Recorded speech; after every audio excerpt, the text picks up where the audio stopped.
ಸುಮಾರು 8 ಗಂಟೆಗೆ ನಮ್ಮನ್ನು ಖಾನಾಪುರ ಪೊಲೀಸ್ ಠಾಣೆಗೆ ಕರ್ಕೊಂಡು ಬಂದಿದ್ದಾರೆ.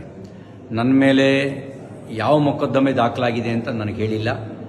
ನಾನು ಕೊಟ್ಟ ದೂರನ್ನು ಗಂಟೆಗಟ್ಟಲೆಯಿಂದ ಸ್ವೀಕಾರ ಮಾಡ್ದಲೇ ನಾನು 0 FIR ಹಾಕಿ ಅಂತ ಹೇಳ್ತಾ ಇದ್ದೀನಿ. ನಾನು ಕೊಟ್ಟ ದೂರನ್ನು ದಾಖಲಿಸ್ತಾ ಇಲ್ಲ.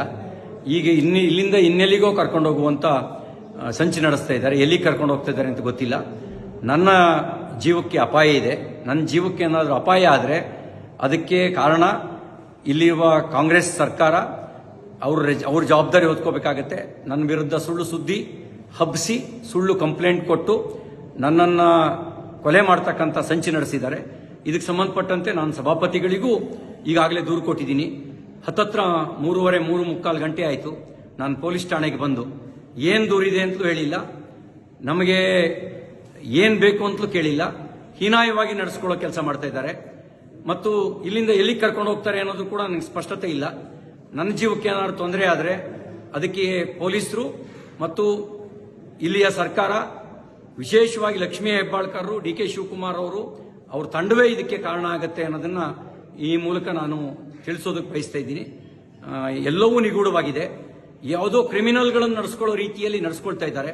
ಅವರು ನಡೆಸ್ಕೊಳ್ತಿರೋ ರೀತಿ ಅನುಮಾನ ಹುಟ್ಟಿಸ್ತಾ ಇದೆ. ಪ್ರತಿಯೊಂದು ನಡೆಯೂ ಕೂಡ ಅನುಮಾನಾಸ್ಪದವಾಗಿದೆ ಅವರು ನಡ್ಕೊಳ್ತಿರ್ತಕ್ಕಂಥ ರೀತಿ. ನಾನೊಬ್ಬ ಜನಪ್ರತಿನಿಧಿಯಾಗಿ ಮಂತ್ರಿಯಾಗಿ ಕೆಲಸ ಮಾಡಿದವನು. ನಾನು ಕೊಟ್ಟ ದೂರಿಗೆ 0 FIR ರಿಜಿಸ್ಟರ್ ಮಾಡಿ ಅಂತ ಹೇಳಿದ್ರೆ ಮೀನಾಮೇಷ ಎಣಿಸ್ತಾ ಇದ್ದಾರೆ. ಇದೆಲ್ಲವೂ ಅವರು ತುರ್ತು ಪರಿಸ್ಥಿತಿಯ ಕಾಲಘಟ್ಟದಲ್ಲಿ ನಡ್ಕೊಳ್ಳೋ ರೀತಿಯಲ್ಲಿ ನಡ್ಕೊಳ್ತಾ ಇದ್ದಾರೆ.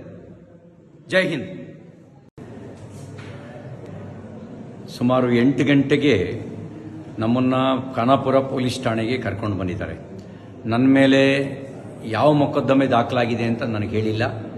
ನಾನು ಕೊಟ್ಟ ದೂರನ್ನು ಗಂಟೆಗಟ್ಟಲೆಯಿಂದ ಸ್ವೀಕಾರ ಮಾಡ್ದಲೇ ನಾನು 0 FIR ಹಾಕಿ ಅಂತ ಹೇಳ್ತಾ ಇದ್ದೀನಿ. ನಾನು ಕೊಟ್ಟ ದೂರನ್ನು ದಾಖಲಿಸ್ತಾ ಇಲ್ಲ. ಈಗ ಇಲ್ಲಿಂದ ಇನ್ನೆಲ್ಲಿಗೋ ಕರ್ಕೊಂಡು ಹೋಗುವಂಥ ಸಂಚು ನಡೆಸ್ತಾ ಇದ್ದಾರೆ. ಎಲ್ಲಿಗೆ ಕರ್ಕೊಂಡು ಹೋಗ್ತಾ ಇದ್ದಾರೆ ಅಂತ ಗೊತ್ತಿಲ್ಲ. ನನ್ನ ಜೀವಕ್ಕೆ ಅಪಾಯ ಇದೆ. ನನ್ನ ಜೀವಕ್ಕೆ ಏನಾದರೂ ಅಪಾಯ ಆದರೆ ಅದಕ್ಕೆ ಕಾರಣ ಇಲ್ಲಿರುವ ಕಾಂಗ್ರೆಸ್ ಸರ್ಕಾರ. ಅವ್ರ ಜವಾಬ್ದಾರಿ ಹೊತ್ಕೋಬೇಕಾಗತ್ತೆ.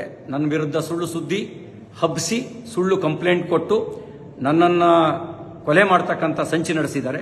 ಇದಕ್ಕೆ ಸಂಬಂಧಪಟ್ಟಂತೆ ನಾನು ಸಭಾಪತಿಗಳಿಗೂ ಈಗಾಗಲೇ ದೂರು ಕೊಟ್ಟಿದ್ದೀನಿ. ಹತ್ತತ್ರ 3:45 ಗಂಟೆ ಆಯಿತು ನಾನು ಪೊಲೀಸ್ ಠಾಣೆಗೆ ಬಂದು. ಏನು ದೂರಿದೆ ಅಂತಲೂ ಹೇಳಿಲ್ಲ, ನಮಗೆ ಏನು ಬೇಕು ಅಂತಲೂ ಕೇಳಿಲ್ಲ. ಹೀನಾಯವಾಗಿ ನಡೆಸ್ಕೊಳ್ಳೋ ಕೆಲಸ ಮಾಡ್ತಾ ಇದ್ದಾರೆ ಮತ್ತು ಇಲ್ಲಿಂದ ಎಲ್ಲಿಗೆ ಕರ್ಕೊಂಡು ಹೋಗ್ತಾರೆ ಅನ್ನೋದು ಕೂಡ ನನಗೆ ಸ್ಪಷ್ಟತೆ ಇಲ್ಲ. ನನ್ನ ಜೀವಕ್ಕೆ ಏನಾದ್ರು ತೊಂದರೆ ಆದರೆ ಅದಕ್ಕೆ ಪೊಲೀಸರು ಮತ್ತು ಇಲ್ಲಿಯ ಸರ್ಕಾರ, ವಿಶೇಷವಾಗಿ ಲಕ್ಷ್ಮೀ ಹೆಬ್ಬಾಳ್ಕರ್, DK ಶಿವಕುಮಾರ್ ಅವ್ರ ತಂಡವೇ ಇದಕ್ಕೆ ಕಾರಣ ಆಗುತ್ತೆ ಅನ್ನೋದನ್ನ ಈ ಮೂಲಕ ನಾನು ತಿಳಿಸೋದಕ್ಕೆ ಬಯಸ್ತಾ ಇದ್ದೀನಿ. ಎಲ್ಲವೂ ನಿಗೂಢವಾಗಿದೆ. ಯಾವುದೋ ಕ್ರಿಮಿನಲ್ಗಳನ್ನು ನಡೆಸ್ಕೊಳ್ಳೋ ರೀತಿಯಲ್ಲಿ ನಡೆಸ್ಕೊಳ್ತಾ ಇದ್ದಾರೆ. ಅವರು ನಡೆಸ್ಕೊಳ್ತಿರೋ ರೀತಿ ಅನುಮಾನ ಹುಟ್ಟಿಸ್ತಾ ಇದೆ. ಪ್ರತಿಯೊಂದು ನಡೆಯೂ ಕೂಡ ಅನುಮಾನಾಸ್ಪದವಾಗಿದೆ ಅವರು ನಡ್ಕೊಳ್ತಿರ್ತಕ್ಕಂಥ ರೀತಿ. ನಾನೊಬ್ಬ ಜನಪ್ರತಿನಿಧಿಯಾಗಿ ಮಂತ್ರಿಯಾಗಿ ಕೆಲಸ ಮಾಡಿದವನು. ನಾನು ಕೊಟ್ಟ ದೂರಿಗೆ 0 FIR ರಿಜಿಸ್ಟರ್ ಮಾಡಿ ಅಂತ ಹೇಳಿದ್ರೆ ಮೀನಾಮೇಷ ಎಣಿಸ್ತಾ ಇದ್ದಾರೆ.